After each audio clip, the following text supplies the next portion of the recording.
Everyone, welcome back to my channel Wangshan forever love. तो आज मैं आप लोगों के लिए मेरी स्टोरी का लास्ट चैप्टर लेकर आई हूँ। मैं उम्मीद करूँगी कि ये स्टोरी आपको पसंद आई हो और आपने एंजॉय किया हो।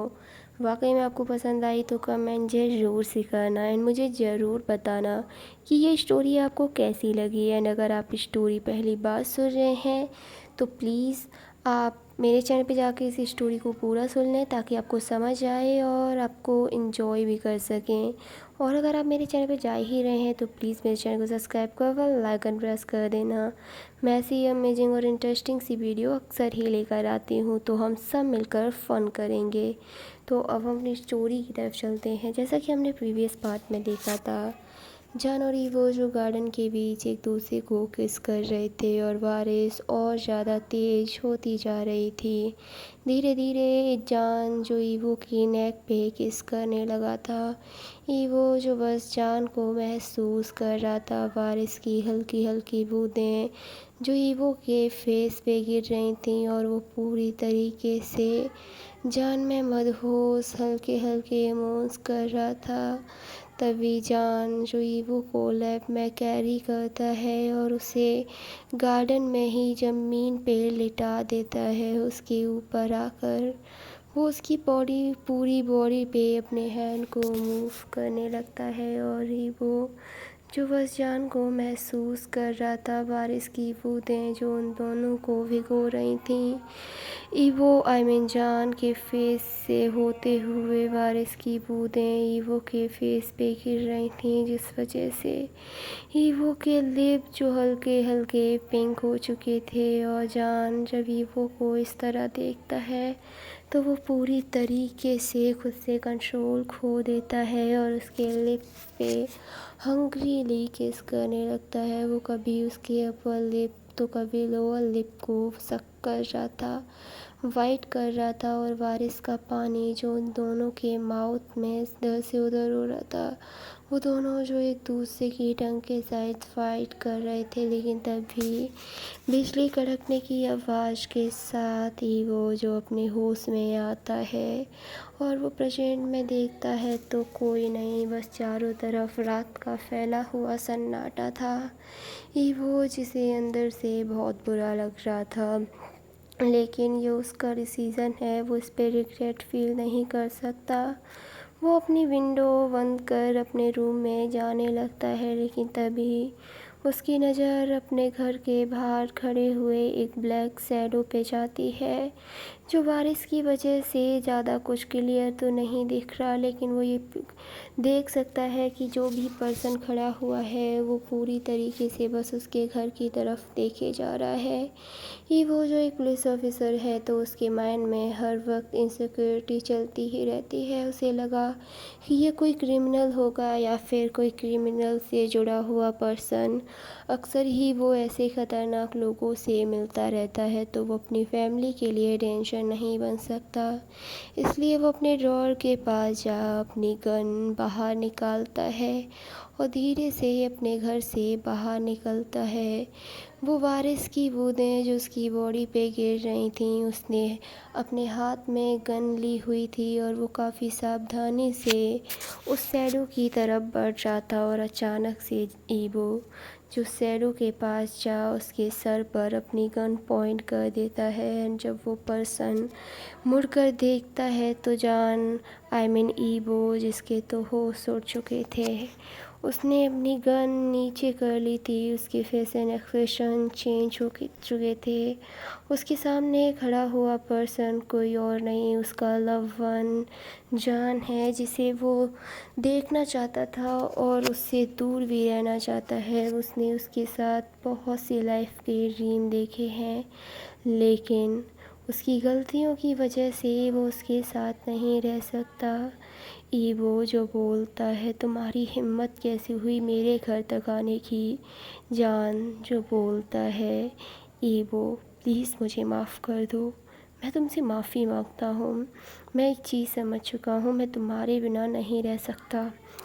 मैं गलतियाँ कर चुका हूँ, मैं करता भी हूँ, पर मैं तुमसे बहुत प्यार करता हूँ, तो मुझे जो सज़ा दोगे मुझे मंजूर है। बस मुझे खुद की लाइफ से मत निकालो। जॉन तुम्हारी गलतियों की सज़ा यही है कि अब मैं इस रिलेशन को और ज़्यादा कंटिन्यू नहीं कर सकता। मैं थक गया हूँ इस रिश्ते में। प्लीज़ यहाँ से चले जाओ। मैं नहीं चाहता कि मेरी फैमिली के सामने कोई भी ट्रबल क्रिएट हो। ठीक है, मैं कोई ट्रबल क्रिएट नहीं करूँगा। बस तुम मुझे माफ़ कर दो और मेरे साथ चलो। मैंने कहा ना मैं नहीं जा सकता, ये कह ईवो वहाँ से जाने लगता है, लेकिन जान जो ईवो को पीछे से टाइटली हग कर लेता है और अपनी सिसकी हुई आवाज़ में बोलता है, प्लीज़ बेबी मुझे माफ़ कर दो। मैं तुमसे माफ़ी मांगता हूँ अपनी की हुई हर गलती के लिए।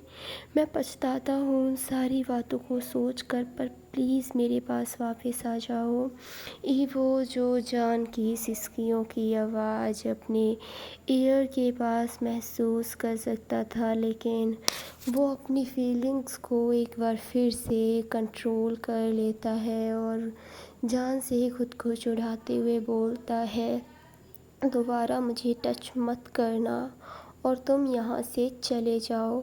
मैं तुम्हें लास्ट टाइम वार्न कर रहा हूँ, वरना याद रखना मैं तुम्हें मुझे स्टॉक करने के जुर्म में जेल में डाल दूँगा।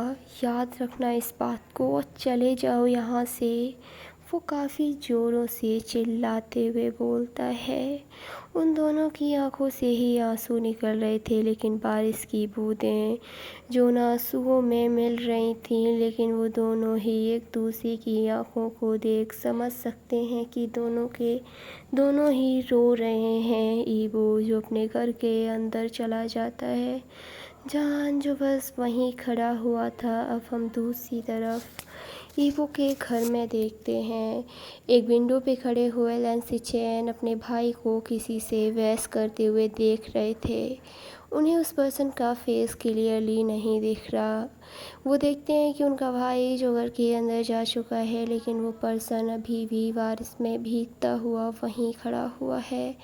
जान जो बस वहीं खड़ा रहा। बारिश जो और भी तेज होती रही, जिस वजह से जान की बॉडी जो बहुत कोल्ड हो चुकी थी, वो अपने नीज़ के भर वहीं ज़मीन पे गिर जाता है, लेकिन वो खुद को वहाँ से ले जाने के लिए नहीं मना पाता। वो अपने दिल के आगे हार चुका है। वो फुल नाइट वहीं बैठा रहा। सिचैन जो विंडो के बाहर खड़े हुए काफ़ी देर तक जान को वहाँ खड़े देखते रहे, लेकिन उसके बाद वो भी अपने रूम में जाकर सो गए। अब हम मॉर्निंग का सीन देखते हैं। सिचैन जिन्होंने जो कुछ भी देखा वो अपने अंकल को बताते हैं। लनकुरैन जो बोलते हैं, क्या सिचैन तुम जो भी बोल रहे हो वो सच है क्या? हाँ अंकल, मैंने जो कुछ भी कहा वो सच है। मुझे नहीं समझ आ रहा कि वो पर्सन कौन था। मैं बहुत ज़्यादा टेंशन में हूँ और मैं देख सकता हूँ जब से ईवो आया है वो परेशान है। कोई बात नहीं सिचैन, हम बात करेंगे उससे। लेकिन तभी उनकी नज़र ईवो पे पड़ती है, जो वो सीढ़ियों से नीचे आ रहा था, और ईवो का फेस देख सिचैन और लनकुरैन की हिम्मत नहीं हुई ईवो से बात करने की। ईवो जो ब्रेकफास्ट करने के लिए बैठ जाता है। सिचैन जो अपने भाई को ब्रेकफास्ट सर्व करते हैं, वो अपने भाई से उस नाइट वाले पर्सन के बारे में बात करना चाहते थे, लेकिन उन्होंने अपने भाई के फेस पे एक अजीब सी चीज़ देखी और उनकी हिम्मत नहीं हुई। अब हम देखते हैं जान ईवो जो ब्रेकफास्ट कर अपने घर से बाहर निकलता है, तो वो देखता है कि वहाँ पर जान नहीं है। उसे एकदम हैप्पी जैसा फील होता है कि जान यहाँ से जा चुका है, लेकिन अंदर से उसे बुरा भी लग रहा था। जब ईवो अपने घर का डोर ओपन कर बाहर आता है, तो मानो उसका दिल जो बैठ ही गया। उसकी आंखों से आंसू आए जा रहे थे।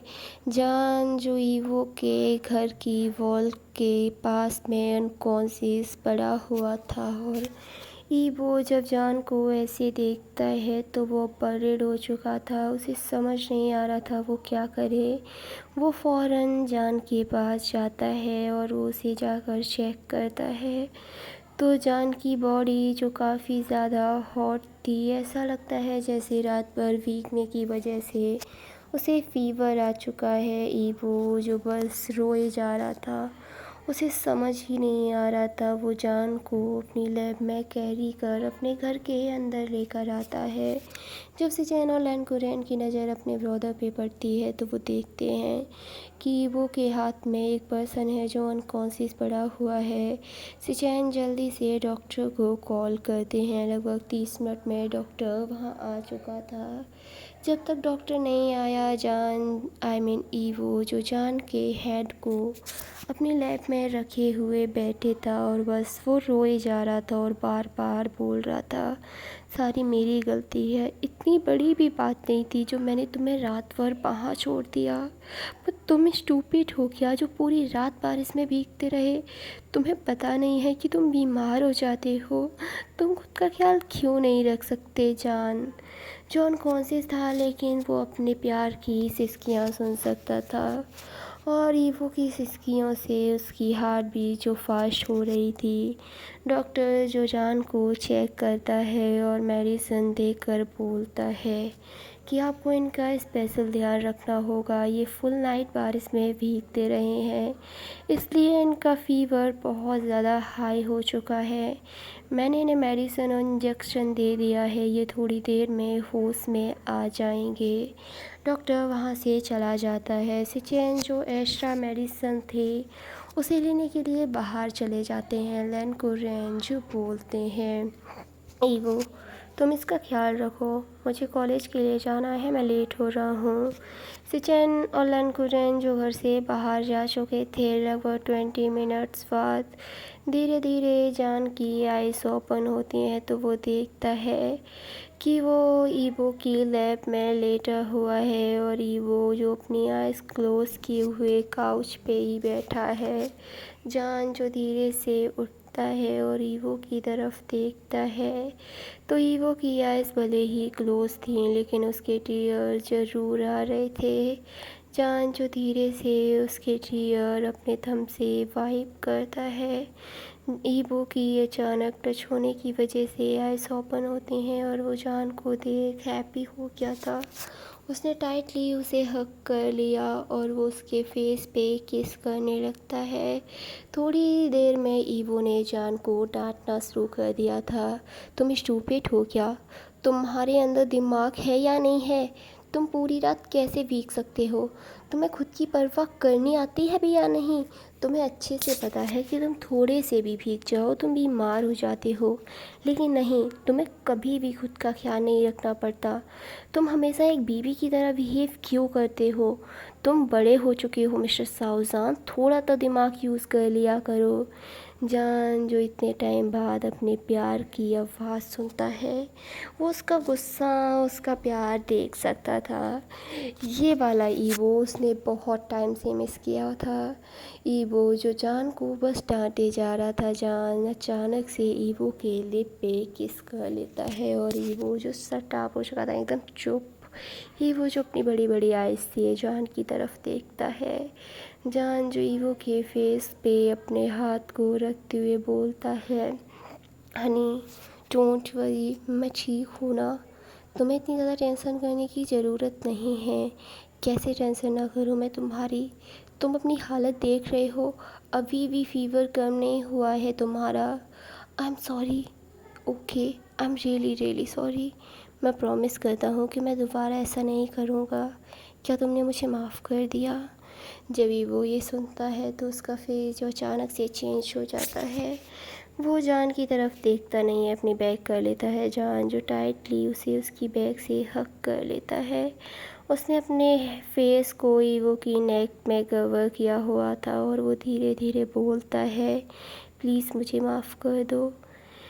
मैं सच में तुम्हारे बिना नहीं रह सकता। मैं माफ़ी मांग रहा हूँ ना हर चीज़ के लिए। ईवो जिसकी आंखों से आंसू आ रहे थे वो जान की तरफ देखते हुए बोलता है, आई एम रियली सॉरी, मेरी गलती है, शायद मैं ही ओवर रिएक्ट कर गया। मुझे तुम्हें पहले ही हर चीज़ बता देनी चाहिए थी तो कभी ये सिचुएशन आती ही नहीं। नहीं, मेरी गलती है, मुझे सारी चीज़ें सुन लेनी चाहिए थी। वो दोनों जो अब तक एक दूसरे को ही दोष दे रहे थे, लेकिन अब अपने आप को वो इस चीज़ के लिए दोषी मानते हैं।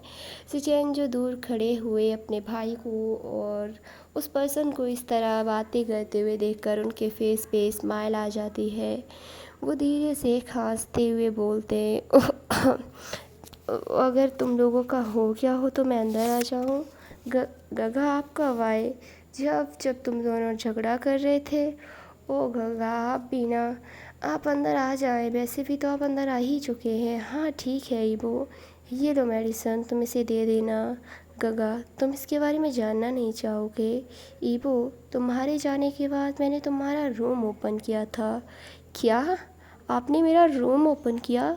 गगा ये गलत बात है।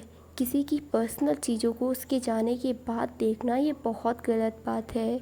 वैसे ईबो, जिस पेंटिंग में तुमने इसे बनाया है ना, ये हकीकत में उससे ज़्यादा हैंडसम है। अगर तुम इसे पसंद नहीं करते तो मैं इसे अपना बॉयफ्रेंड बना लेता।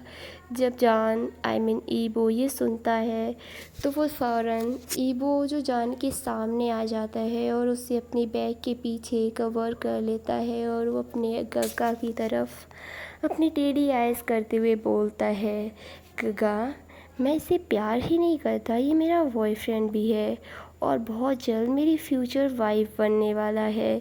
तो अपने ब्रदर इन लॉ पे इस तरह गंदी नज़र रखना बहुत गलत बात है। ये बैड मैनर्स है गगा। ओ कम ऑन ईवो, आई एम जस्ट किडिंग। वैसे भी ये तुम्हारा है और मेरे पास मेरा लव वन है। क्या गगा आप डेट कर रहे हैं? हाँ ईवो मैं डेट कर रहा हूँ। वैसे मैंने इस बारे में अंकल को भी बता दिया। ये गगा अच्छी बात नहीं है, आपने मुझे नहीं बताया। ओ सॉरी माय लिटिल ब्रदर, मैं तुम्हें उसे ज़रूर मिलवाऊँगा। अब हम देखते हैं शाम का सीन। लनकुरेन घर आ चुके थे। लनकुरेन जो सिचेन को बोलते हैं कि वो भी अपने बॉयफ्रेंड को बुला ले और वो लोगों के साथ में ही मैरिज करा देंगे। ईवो अनजान जो मान चुके थे, वो लोग दोनों ही बहुत हैप्पी थे अपनी आने वाली लाइफ को लेकर। लनकुरेन भी बहुत खुश थे अपने नेफ्यूज़ के लिए। वो बहुत ज़्यादा एक्साइटेड थे कि उन्होंने अपने नेफ्यूज़ को इतना बड़ा कर दिया कि उन्होंने अपने लिए एक राइट पर्सन को चुना और अब वो उसके साथ अपनी एक नई लाइफ शुरू करने वाले हैं। दूसरी तरफ जान जो बहुत खुश था कि अब वो अपने माफिया वर्ल्ड का वर्क छोड़ अपने हस्बैंड के साथ एक पीसफुल लाइफ जिएगा। सिचेन भी बहुत हैप्पी थे और उन्होंने प्रॉमिस किया कि वो 2 दिन के अंदर अपने बॉयफ्रेंड को चाइना वापस बुला लेंगे, क्योंकि उनका बॉयफ्रेंड जो भी बाहर है। अब हम देखते हैं कि टाइम जो धीरे धीरे बीतने लगा था और उन चारों की मैरिज डेट जो नज़दीक आ रही थी और सिचेन का बॉयफ्रेंड जो अब तक वापस नहीं आया था। और इसी के साथ ये स्टोरी ख़त्म होती है। वैसे तो अब इस स्टोरी का एक फ़ाइनल पार्ट है जिसमें हम वेडिंग एंड वेडिंग नाइट देखेंगे। वैसे मुझे पता है मेरे फ्रेंड्स बहुत ज़्यादा नॉटी होते जा रहे हैं। इन लोगों को ना वेडिंग नाइट स्पेशल एपिसोड में जितना एंजॉय करते हैं ना, जितनी तो फुल स्टोरी में नहीं करते। और वैसे में मुझे भी बहुत मज़ा आता है। तो मुझे कमेंट ज़रूर करना कौन कौन एक्साइटेड है wedding and wedding night special episode के लिए गाइस। अगर आप एक्साइटेड है तो कमेंट ज़रूर से कर देना ये स्टोरी कैसी लगी, ये तो मुझे स्पेशली बताना। एंड वंस अगेन प्लीज़ मेरे चैनल को सब्सक्राइब क्या कीजिए, प्लीज़ प्लीज़ गाइस क्या कीजिए ना। आपको पता है कितनी ज़्यादा गर्मी है और मुझे फ़ैन ऑफ रखना पड़ता है ये वीडियो रिकॉर्ड करने के लिए। आप इमेजिन नहीं कर सकते कि जब मैं रूम से बाहर जाती हूँ तो मैं इस तरीके से पसीने में कवर हो जाती हूँ, जैसे कि मैं रूम से नहीं बाथरूम से बाहर जा रही हूँ नहा कर। वो भी मैं सच में गाइस मेरा पूरा गला बंद हो जाता है गर्मी की वजह से। और पसीना वो तो ऐसे चल रहा होता है बॉडी से जैसे कि पसीना नहीं, मैंने 1 बाल्टी वाटर खुद के ऊपर डाल लिया हो। तो प्लीज़ आप लोग मेरी मेहनत को समझा करें और मुझे कॉम्प्लीमेंट दिया करें, मुझे अच्छा लगता है। तो bye bye, goodbye, take care, मिलते हैं इसके फाइनल एपिसोड।